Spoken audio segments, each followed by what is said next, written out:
네, 안녕하세요. 이번에는 음, 지역사회 간호학의 마지막 파트인 환경보건을 함께 정리해 보도록 하겠습니다. 환경보건에 대한 구성을 먼저 보시면, 환경이 이제 그 건강에 미치는 영향에 대한 거를 그 보는 지표로서 온열지수를 보실 거고요. 그리고 환경 관리에 있어서 결국 환경이라고 하는 게 인간의 건강에 영향을 준다라고 하는 거고, 그러면 철저한 이제 관리가 필요한 거잖아요. 그래서 대기 환경 관리, 수질 환경 관리, 그리고 식품 위생 관리, 그리고 기타 해가지고 환경 호르몬과 쓰레기 처리까지 해서 보도록 하겠습니다. 그래서 환경 보건에 대한 이해에서 제일 먼저 보시게 되는 게 온열 지수라고 하는 개념을 보실 건데요.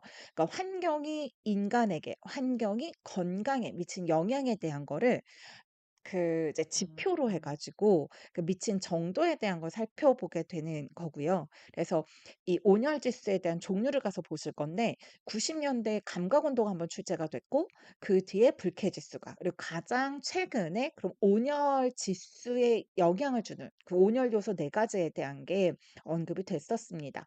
감각 온도라고 하면 저희가 실제 흔히 얘기하고 있는 체감 온도라고 얘기를 했고요. 그래서 체감 온도에 영향을 주는 3 가지는 기온, 기습, 기류라고 해서 온도, 습도, 바람이라고 하는 거였습니다.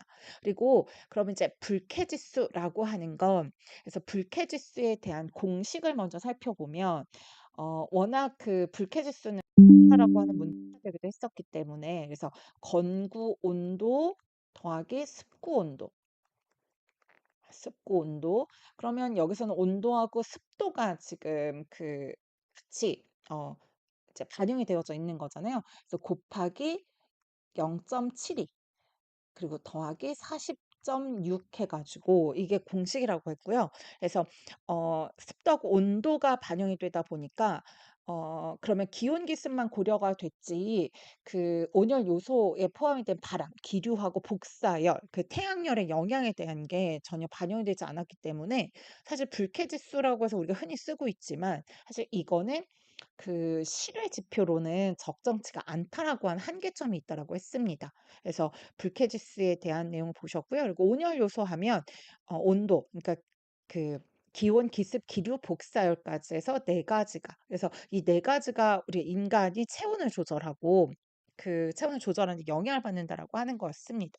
그래서 또 보면 그런 것뿐 아니라 뭐 쾌감을 느낀다든가, 아니면 생리적인 그 대사가 이제 가장 효율적인 그 온도, 습도가 이제 있다든가라고 할 때는 그 온열 지수를 가지고서 얘기를 하고 있습니다.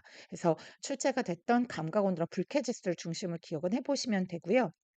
그리고 그다음에 보시게 되는 거는 대기 환경 관리에 대한 걸 보실 거예요. 그래서 각각 출제가 됐었던 것 중에 보면 일산화탄소가 이제 체내에 미친 영향에 대한 거. 근데 일산화탄소는 헤모글로빈과의 친화력이 산소보다 이제 200배에서 250배가 높았기 때문에 결국 산소 해리 작용이 일어나서 전신에 이제 저산소증을 초래할 수 있다라고 했습니다. 그래서 혈중의 일산화탄소 농도가 60% 이상이 되면은 혼수 상태에 초래가 되어진다라고 했고요. 아황산가스에서 보시면, 아황산가스 인제 석탄을 떼면서 나오는 그 오염 물질이었고, 그래서 아황산가스는 자극성 가스였습니다. 그래서 호흡기 점막 같은 걸 자극한다라고 했고요. 네. 그리고 그 식물을 백화 현상을 일으키게 돼서 식물의 피해도 일으킬 수 있는 거라고 했습니다. 그래서 이렇게 보셨고, 그러면 이제 이렇게 대기오염 물질들이 인체나 자연 환경에 영향을 주게 되잖아요. 그래서 이 대기오염 물질에 대한 관리를 이제 정책으로 법제화해 가지고 그 운영을 하고 있고, 그러면 어 환경정책기본법에서 대기오염 물질의 측정 항목을, 그래서 그 항목과 그리고 관리 기준을 정하고 있고요. 그래서 항목에 대한 걸 먼저 보시면 1, 2, 3, 2, 1, 0.100 요렇게 기억을 하자고 했고, 그래서 하면 아황산가스, 1 하면 일산화탄소, 그리고 2 에서 이산화질소라고 했고, 3 했을 때는 O3 해 가지고 오존을 그렇게 쓰잖아요. 그리고 그 납에서 보면, 납은 우리가 원소 기호로 Pb 해 가지고, 그래서 Pb라고 쓰면 알파벳 두 번째, 그래서 2 로부터 연상을 해 보시고, 그리고 1 0.5는 그 PM10에 대한 거하고, 그리고 그 PM2.5 해 가지고 미세먼지, 초미세먼지. 그래서 PM10 그리고 PM2.5 해서 그래서 제가 1 이제 0.5 요렇게 해 놓은 거거든요. 그래서 그걸 가지고 떠올려 보시고 벤하면 벤젠까지. 그래서 환경정책기본법에서 대기 오염 측정 항목을 8가지로 정하고 있습니다. 그리고 대기환경보존법에서는 이 오존 경보 제도를 또 법제화해 가지고 운영을 하고 있고요. 그러면 이 오존 경보 제도에서 경보 발령을 하는데, 경보 발령은 그 경보 그리고 주의보, 그러니까 주의보, 경보, 중대 경보죠. 그래서 보시면 주의보 그리고 경보, 중대 경보로 나누고 있고, 그래서 주의보 했을 때는 0.12 ppm을 넘을 때, 그리고 경보는 0.3, 그리고 중대 경보 0.5 ppm 해 가지고 그 기준이 있고, 그리고 행동 지침을 같이 이제 지정을, 그러니까 법에서 정하고 있고요. 그러면 주의보, 경보, 중대 경보에서 이제 법에 정하고 있는 게 보면 주민의 실외 활동, 주민 실외 활동, 그리고 자동차 사용, 그리고 작업장의 연료 사용, 그러니까 작업장 운영에 대한 걸 정하고 있고요. 그래서 주의보에서 보시면 주민의 실외 활동에 대한 걸 자제하라고 요청을 하는 거죠. 그리고 자동차 사용도 자제를 요청합니다. 근데 사업장, 작업장에선 특별하게 사업장에 어떤 제재를 하지는 않고 있고요. 그리고 경보 수준이다라고 하면 주민의 실외 활동에 대한 제한 요청. 그러니까 자제에서 이제 제한으로 가게 되는 거. 자동차 사용도 제한 요청이 가게 되고요. 그리고 이제 작업장에서, 사업장에서 연료 사용을 이제 줄이라고 하는 거죠. 연료 사용을 줄이라고 하는 걸 요청하게 되고, 그리고 중대 경보 가게 되면 아예 실외 활동, 자동차 사용 금지를 요청을 하는 거예요. 금지, 자동차 통행 금지에 대한 거고요. 그리고 아예 사업장에선, 작업장에서는 조업 시간 자체를 단축을 명령하게 되는 거죠. 그러니까 훨씬 더 강제성이 이제 커지게 된다라고 하는 걸 가지고 기억해 보실 수 있겠습니다. 그리고 그러면 이렇게 관리하고 있음에도 불구하고 대기오염 물질들로 인해서 이제 나타나는 이제 피해, 영향에 대한 거고요. 온실 효과라고 하면은 온실가스들이 태양열의 복사열을 이제 받아들이고, 그리고 이 복사열의 방출을 막아서 지구가 온실이 되어지는, 지구 온도가 높아지게 되는 거죠. 그래서 온실가스라고, 그러니까 온실가스에 대한 거, 이산화탄소랑 뭐 수증기 이런 걸 포함을 해가지고 보게 되고, 법에서 정하고 있는 온실가스라고 하면 이산화탄소, 메탄, 그리고 수소불화탄소, 과불화탄소. 그래서 보면 이산화탄소, 그러니까 수소불화탄소, 과불화탄소, 탄소 세 가지에다 메탄, 탄이 붙은 게 네 가지, 사탄. 그리고 육불화황, 그리고 아산화질소, 이렇게 해서 6가지를 법으로 정하고 있습니다. 그래서 이런 것들이 복사열의 방출을 막아가지고 지구 온도를 높이는 거고요. 오존층 파괴는 이제 지구 밖에 대기권 밖에 성층권 내에 있는 오존층을 파괴해 가지고 태양의 유해 강선들이 이제 지구 안으로 유입이 되도록 하게 되는 거죠. 그래서 여기에서는 염화불화탄소, 그리고 메탄가스, 이런 것들이 이제 성층권 내에 있는 오존층을 파괴하게 되고요. 기온 역전이라고 하면 우리가 지표면의 온도가 더 높고, 그리고 이제 상층 고도가 높아지면서 온도가 낮아지게 되면, 그러니까 낮아지게 돼서 원래 정상적으로 이제 생태계에서 보면, 그래서 기류가 만들어진다고 했거든요. 그런데 지표면의 온도가 낮아서 그냥 안정화돼 가지고 움직임이 생겨지지 않는 걸 기온 역전이라고 하고요. 그래서 보면은 이제 지표면 가까이 오염물질이 고여 있게 되죠. 왜냐하면 기류라고 하는 게 대류, 공기 흐름을 만들어 가지고 오염물질 희석해야 되는데, 기온 역전 현상이 일어나서 땅 가까이 있는 게 이제 온도가 낮아져 있다 보니 안정화가 돼서 그 어 기류가 움직이지 않는 걸 기온 역전이라고 했고, 열섬 현상이라고 하면 열섬, 그러니까 도시가 하나의 뜨거운 섬이 되어져 있는 거예요. 그래서 도시 매연이라든가 차량 사용 같은 인공열이 많아서 주변 지역보다 도시의 그 온도가 높은 걸 열섬 현상이라고 하고 있는 거죠. 그래서 그 이런 것들은 이제 대기 오염으로 인해서 발생할 수 있다라고 해서 보시는 거고요.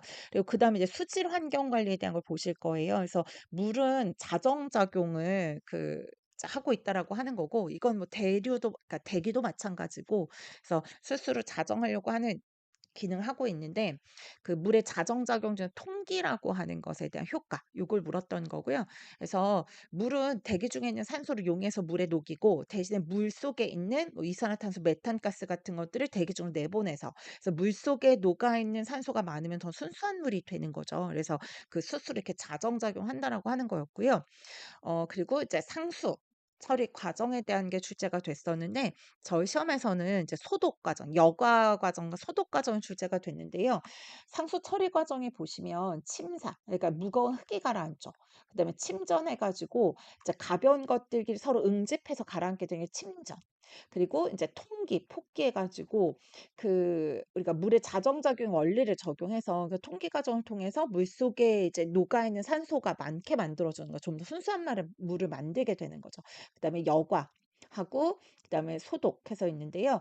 그래서 여과라고 하면은 이제 여과의 효과에 대한 걸 업적을 기리면서 이제 설명하고 있는 게 밀스라인케 현상이라고 했고요. 그래서 이제 미국에서 그 밀스가, 그리고 이제 독일에서 라인케가 이 여과를 그러니까 여과를 통한 물을 도시 주민들에게 제공을 했더니 수인성 질병을, 그래서 물매개 감염병을 95% 이상 줄이는 데 기여했다라고 해서 그 업적을 들여서 인제 미스 라인케 현상이라고 하고, 근데 100%한 균 제거가 아니죠. 병원성 균 제거가 아니다 보니까 그래도 드물지만 감염병이 발생할 수 있었고, 또 시간이 경과가 되면 균이 부활하면서 감염병이 다시 재발생을 하는 거죠.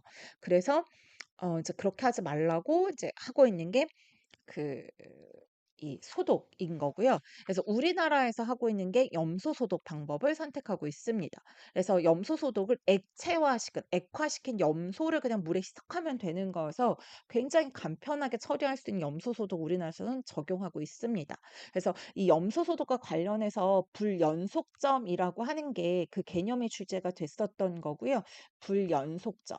그래서 불연속점의 개념을 쓰라고 했었고, 그리고 불연속점을 적용을 했을 때 장점을 쓰라고 한 내용이 출제가 됐었거든요. 그래서 염소 소독에서 인제 그걸 확장을 해서 보시면 물에다가 액화된 염소를 주입하잖아요. 그럼 물속에 이제 그러니까 처음에 들어가는 염소는 유기물과 결합을 해 가지고 얘 유기물을 분해하면서 그냥 그대로 소멸돼서 없어지지만, 이제 주입량이 점점 들면서 물속에 남아 있는 잔류 염소가 늘어나게 되는 거죠. 근데 그렇게 그러니까 직선 형태로 늘어나다가 얘가 그러니까 다시금 0점에 가까운 지점까지 내려갔다가 그 이후에 다시 증가가 되어지는 거. 근데 0점에 가까워지는 지점을 불연속점이라고 한다라고 하는 거였고, 이런 현상이 나타나는 거는 처음에 주입을 할 때는 유기물을 대사하면서 소모가 돼서 없어져서 제로에 가깝지만, 그 뒤에 계속 주입을 하게 되면 이제 유기물과 결합한 결합잔류 염소의 형태대로 물속에 남아 있게 되는 거고요. 근데 이 유기물과 결합된 상태로 해서 남아져 있는 클로라민 같은 경우는 안정성이 낮다 보니까 결국 시간이 경과가 되어지면서 그 뒤에 주입이 되는 염소하고 함께 해서 다 산화가 돼서 사라지게 되고요. 그러니까 소모가 다 되어지는 거죠. 그럼 물속에는 염소도 없고 유기물질도, 어떤 오염물질도 없는 순수한 물이 되어질 거고, 그 상태가 되면 이제 제로점이 되는 불연속점이 되는 거라고 했고, 이 불연속점 이후로 주입을 하게 되면 이제 가장 적은 용량이, 물속에는 가장 적은 용량이 남아 있게 되고, 그러면서도 얘는 이제 유리잔류 염소가 되어지면서 결합잔류 염소가 아니기 때문에 물속에 안정적으로 남아 있게 되니까 소독 효과가 지속될 수 있다라고 했습니다. 근데 염소 소독을 선진국에서는 하지 않는 이유가, 염소 소독을 하고 물이 오랫동안 잔류해 있게 되면 소독 부산물로 할로메탄유라고 해서 발암 물질이 발생할 수 있다라고 했는데요. 근데 워낙 물에 잔류돼 있는 염소의 용량이 적으면 이 발암물질 유발하는 그 부산물 자체가 최소량이 유지가 되어질 거예요. 그러면 가장 적은 농도로 이제 가장 이제 안정적인 소독 효과를 볼 수 있는 거니까, 그러니까 굉장히 경제적이고 효율적이고, 또 물 자체에서 염소 자체가 그 특유의 냄새하고 맛이 있잖아요. 근데 그것도 없는 상태가 되기 때문에 불연속점을 고려해서 그걸 바로 초과하는 지점으로 네, 염소 처리를 해 주는 게 소독 처리를 해 주는 게 굉장히 경제적으로 효율적인 방법이다라고 하는 거였습니다. 그리고 네, 수질 검사 항목으로는 그래서 그 대장균 검사를 볼 수 있고요. 대장균 검사에서 보시면 이 대장균 검사에 있어서의 의의라고 해서 보시면, 이제 검사는 그러니까 그 의의해 가지고 보셨을 때 뭐 추정컨대 오지로 간 대장균 요렇게 해 가지고 해서 보시면 추정해 볼 수 있는 거. 그래서 대장균이 검출이 되어지면 다른 병원성균의 오염을 추정해 볼 수 있다라고 하는 거고요. 그래서 왜냐하면 대장균 검사는 굉장히 간편하지만 저항성 병원성 균보다 유사하거나 더 강력해서, 그러니까 대장균이 검출이 되어지면 저희가 다른 병원성균의 오염을 추정해 볼 수 있다라고 하는 거죠. 그리고 이제 오지라고 해서 이건 오염 지표인데요. 분변 오염의 지표라고 하는 걸 가지고 볼 수 있고, 그리고 그 간편하고 정확하다라고 하는 거죠. 그래서 그 분변의 지표이고 또 간편하고 그러니까 오지로 간이라고 했으니까 그래서 간편하다. 그래서 좀 간편하고 저렴하다라고 하는 걸 볼 수 있겠습니다. 그래서 그 검사의 이제 의 정도 보실 수 있고요. 그리고 검사 방법에서 보시면 대장균 지수하고 체확수라고 하는 거 두 가지를 가지고 보는데요. 대장균 지수라고 하면 대장균이 검출된 그 검수의 양이 있잖아요. 그걸 역수로, 그러니까 그걸 분모로 해 가지고 이제 표시를 하는 거죠. 그러니까 대장균 지수는 작으면 작을수록 순수함물이 되어지는 거고요. 체악수에서 보시면 100ml에서 검수 100ml에서 이제 포함이 된 그 균수를 이야기합니다. 우리나라에서 먹는 물의 수질 기준으로 쓸 때는 체악수의 개념을 활용하고 있습니다. 그래서 그 수질 검사 항목으로 대표적으로 해서 그 대장균군에 대한 걸 가지고 보셨고요. 그리고 pH에 대한 거죠. pH. 그래서 pH에 대한 거는 그 오염 여부를 판단하는 지표로 많이 활용이 되어진다라고 하는 걸 볼 수 있겠습니다. 그다음에 먹는 물에 대한 지표 중에서 출제가 된 걸 중심으로 해서 같이 살펴보실 텐데요. 미생물에서 보시면 미생물에서 두 가지 있어요. 일반 세균에 대한 거하고 대장균에 대한 거였는데요. 일반 세균 이라고 하면 1ml에서 100 CFU를 넘지 아니할 것이라고 하는 겁니다. 그리고 총 대장균군 그리고 대장균 분원성 대장균군 해가지고 보시면 둘 다 100ml에서 검출되지 아니할 것이라고 하는 체학수의 개념을 쓰고 있습니다. 그리고 유해 영양 무기 물질에서 보시면 납 그리고 암모니아성 질소 그리고 질산성 질소 요 정도가 저희 시험에 언급이 됐고요. 납은 출제가 될 때 0.01 밀리그램 퍼 리터입니다. 그래서 그 뒤에 단위는 모두 동일하니까 이건 뺄 거예요. 그래서 납은 0.01 그리고 암모니아성 질소는 0.5 그리고 질산성 질소는 10이거든요. 그래서 제가 납 0 1 그래서 납은 그 납하고 0.1 그러니까 소수점 아래가 0.1 요렇게 되어지고요.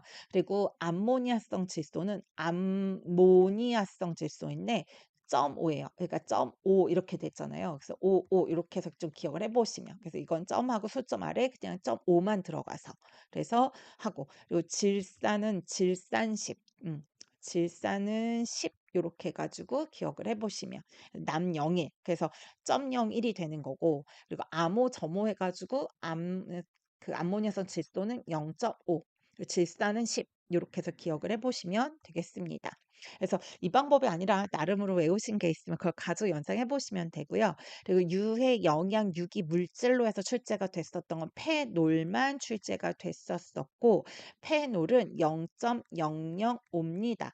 시험 문제 나오면 당연히 단위 쓰셔야 돼요. 지금 전 생략해서 떠올리고 있고요. 밀리그램 퍼 리터라고 했습니다. 그래서 페놀해서 펜을 그러니까 팼더니 00 오지 않게 됐다. 뭐 이렇게 가지고 떠올려 보시면 좀 기억할 수 있지 않을까 싶고요.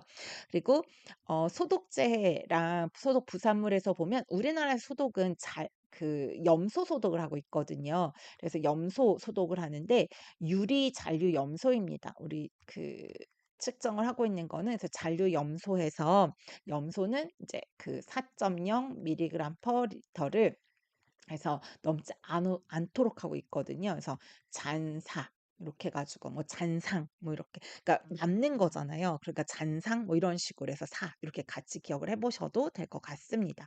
그리고 가장 항목으로는 많이 출제가 되어진 것이 심미적 영양물질이거든요. 심미적 영양물질에서 보시면 염소 이온 해서 이온이 250 이고요. 그리고 황산 이온이 200 이고 그리고 색도 해서 이제 5 도이고 탁도 해 가지고 1 NTU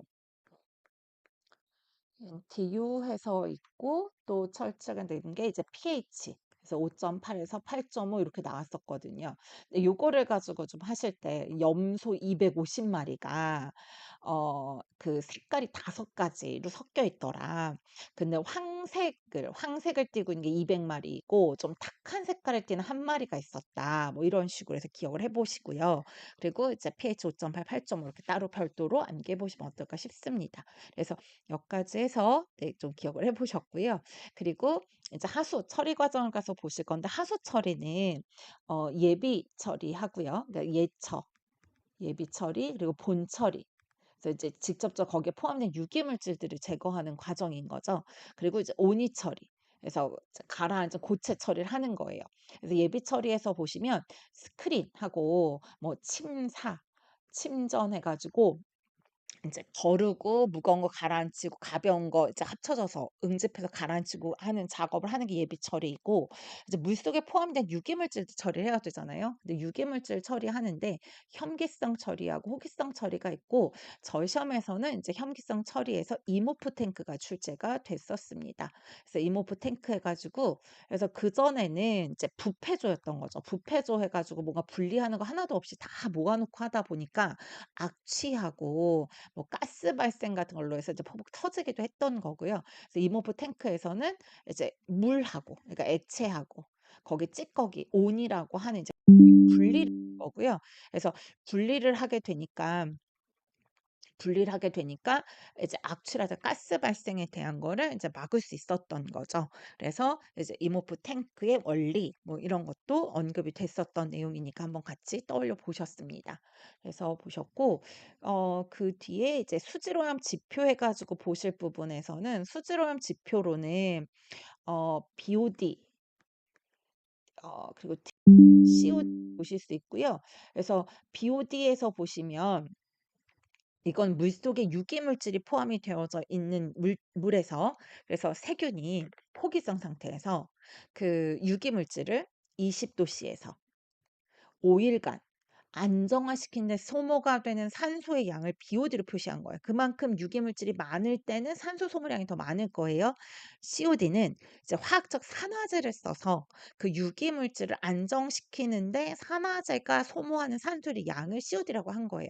그러니까 BOD랑 COD는 유기물질이 포함이 많이 되면 될수록 농도가 높겠습니다. BOD, COD가. 그리고 DO라고 하는 건 용존산소예요. 물속에 녹아있는 그 산소. 그러니까 용존산소의 양이 많으면 많을수록 물이 순수한 물이 되어지는 거죠. 그렇게 볼 수 있고요.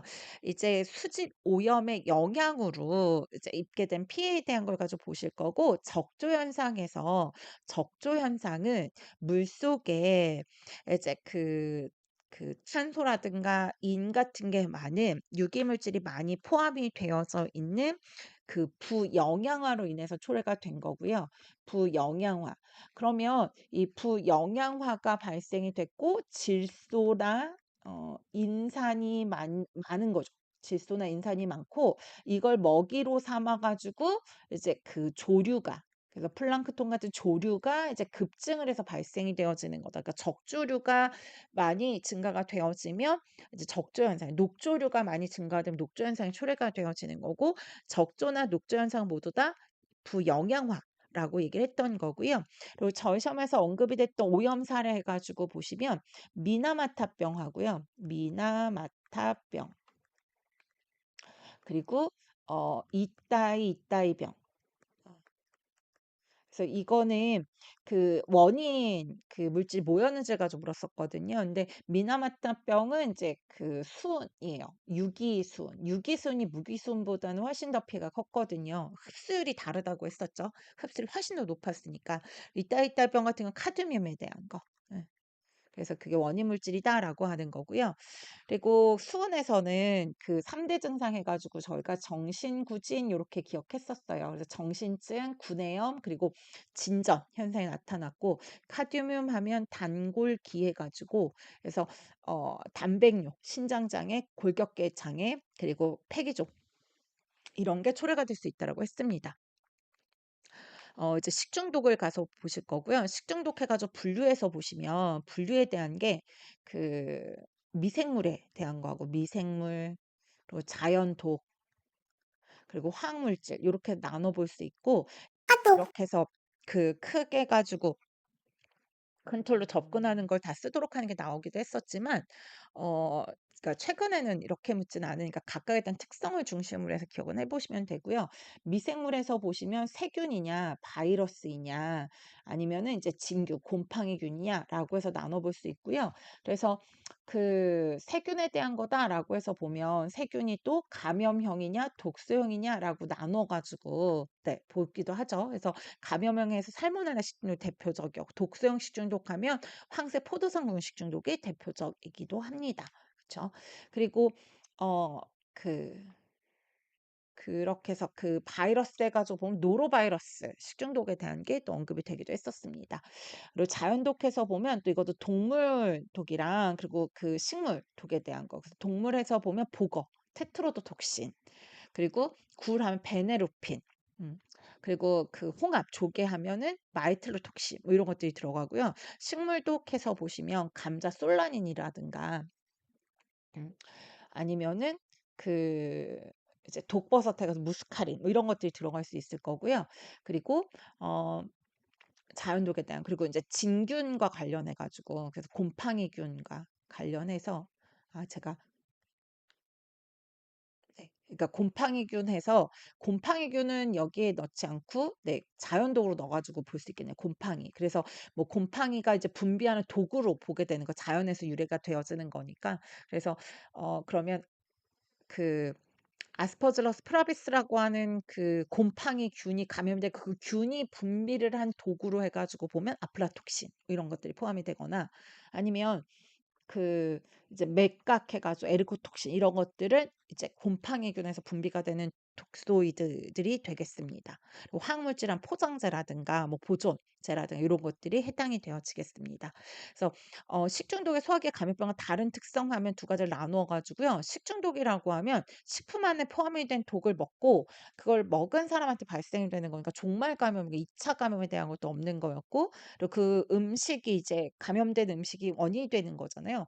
이제 소화기 감염병은 원인체가 있는 거고 그 음식이라고 하는 건 매개체 전달체였던 거고요. 그리고 감염을 시키는 감염환이 있는 거죠. 그리고 2차 감염도 있는 거고. 그리고 감염병이기 때문에 병원균이 있고요. 그리고 이제 항체 형성을 획득할 수 있다라고 하는 부분이었습니다. 반면 식중독에서는 저 뭐 종말 감염이고 항체 획득 같은 건 없고 또 노출이 되어지면 또 그 이완될 수 있다라고 하는 거였고 그리고 식중독에 비해서 소화기 감염병은 잠복기가 긴 거죠. 그래서 이제 소량이더라도 그 발생할 수 있다라고 하는 거였어요. 그러니까 음식이 어떤 의미가 있는지 그리고 이제 종말 감염이냐 2차 감염 해 가지고 그것에 대한 거 그리고 잠복기 그리고 이제 항체 획득에 대한 거. 감염은 항체 획득을 대부분 하게 되고 식중독은 항체 획득이라고 하는 게 없었습니다. 그래서 그렇게 보셨고요. 그리고 기생충 감염과 관련해서는 간흡증증을 가서 보실 거예요. 그래서 우리나라에서 가장 흔한 그 감염 그러니까 기생충 감염증에서 보시면 지역에서 문제가 되는 간흡충증이라고 했고요.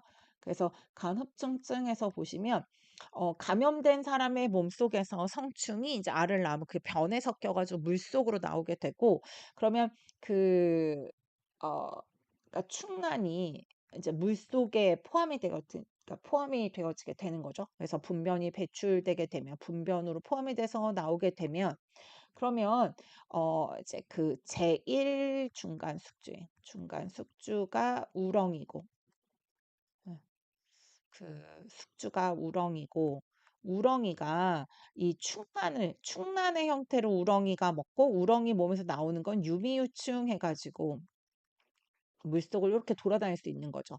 그러면 제2 중간 숙주가 유미유층을 먹고, 제2 중간 숙주가 담수어, 그래서 붕어 같은 거죠. 담수어 몸속에 이제 피낭 유충 상태로 존재하고 있는 거예요. 그러니까 나와 돌아다니는 게 아니라 이제 그 담수의 몸에 있는 거죠. 그러면 이거를 피낭 유충 상태가 있는 물고기를 생식해서 사람이 먹게 되면, 그 사람의 몸속에 있는 소화 효소에 의해서 탈랑을 하게 되고, 그러면 탈랑을 한 게 이제 담도계로 이동을 해 가지고 그 그러니까 성충으로 자라는데 한 20일 정도가 소요가 된다라고 하는 거였습니다. 그런데 얘는 그 프라지 관텔이라고 하는 한 기생충 약을 하루에 4번으로 나누어서 각각 한 번에 하나씩 해 가지고 먹게 되면 이제 치료를 할 수 있다라고 하는 거였습니다. 그래서 네, 그 제1 중간 숙주, 2 중간 숙주, 그리고 이제 그 치료제가 있다라고 하는 것까지 해서 쭉 보셨습니다. 그리고 환경 호르몬에서 보시면, 이거는 외부에서 이제 체내에 들어가 가지고 호르몬처럼 작용을 하는 거예요. 생체 내 호르몬, 정상적 호르몬의 분비나 생산이나 대사, 결합 이런 것들을 간섭해 가지고 호르몬인 양 작용을 하게 되는 거죠. 그러면 체내에 있어 가지고 여러 가지 항상성을 조절하거나 하는 데 있어서 생적인 기능을 하는 데서 변화가 생겨지게 될 거고요. 그래서 뭐 그 불임을 유발하기도 하고, 그리고 정상 성장 발육을 저해하기도 하고 다양한 영향을 일으킬 수 있죠. 그중에 대표적인 다이옥신 해 가지고 보시면, 다이옥신은 대표적 환경 호르몬인데 얘는 그 쓰레기 처리를 할 때 소각장에서 침출수에서 흘러나오거나 해 가지고 많이 생길 수 있다라고 했고요. 그래서 얘가 이제 많은 위험 요인이 된다라고 하는 거였습니다. 그리고 쓰레기 처리에 대한 걸 가서 보시면, 쓰레기 처리에서 우리나라에서 제일 많이 하는 게 소각해서 그러니까 매립을 하는 방법이거든요. 근데 시험에 나왔던 거는 퇴비화, 그리고 그리고 매립하는 거, 이렇게 출제가 돼 가지고 그걸 가지고 보실 건데, 퇴비로 만들려면 수분은 60에서 65%를 유지해 주고, 그리고 어 질소하고, 그러니까 아니요, 질소가 아니고 여기서는 탄소하고 질소의 비가 30에 35대 1 정도, 그러니까 탄소가 한 30 정도 됐을 때 그 한 4 개에서 5 개월에 걸쳐 가지고 퇴비를 만들 수 있다라고 했습니다. 근데 이때 퇴비를 만들 때는 쌓는 높이는 1.5에서 3 미터, 그리고 폭은 3 미터에서, 그러니까 3 미터 6 미터 정도가 적합하다라고 하는 거였습니다. 그리고 이제 우린 소각 처리에서 매립을 많이 한다고 했는데, 매립법 해 가지고 면매립법, 구매립법, 그리고 경사매립이라고 하는 게 언급이 됐고요. 면매립이라고 하면 그냥 넓은 영역에다 그냥 갖다 뿌려 가지고, 네, 그 뿌리고 난 다음에 복토를 해야 된다라고 했고요. 그래서 복토를 하게 되면 15에서 30cm 정도는 복토를 해야 된다. 그리고 구매립해서 보면 복토를 해야 되는 흙이 부족하다라고 하면은 도랑을 만들어 가지고 흙을 파내는 거죠. 도랑 만들고 쓰레기를 매립하고, 그리고 이제 파냈던 흙을 이제 복토로 사용을 하는 거죠. 그리고 경사 매립해서 보면 30도 정도 되는 경사지에다가 매립을 하는 거고요. 여기서는 복토가 15cm에서 한 20cm 정도면 된다고 하는 거예요. 그런데 뭐 면매립이든 구매립이든 경사매립이든 최종적인 복토는 60cm에서 이제 100cm, 그러니까 1 7미터 정도가 되어야 한다고 하는 거고요. 이렇게 묻고 나면, 그러니까 최종적으로 복토를 하고 나면 10년 정도는 최소한 지나야 땅이 안정화돼서 집을 짓거나 이제 다른 용도로 활용할 수 있다라고 하는 거였습니다. 그래서 이 정도를 같이 정리해 보셨고요. 좀 빠르게 정리하고 싶은데 이렇게 정리를 하다 보면 내용들이 좀 많아서 30 분이 좀 넘곤 합니다. 이제 이걸로 해서 저희가 지역사회 간호를 마쳤고요. 이제 아동 간호학을 그러니까 다음부터 보시게 될 텐데, 조금씩 시간을 줄여서 선생님들이 짧은 시간 좀 할애해 가지고 이제 잠깐 정리하실 수 있도록 한번 정리를 해 나가 보도록 하겠습니다. 오늘도 고생 많으셨고요. 네, 여기까지 마무리하겠습니다. 고생하셨습니다. 안녕.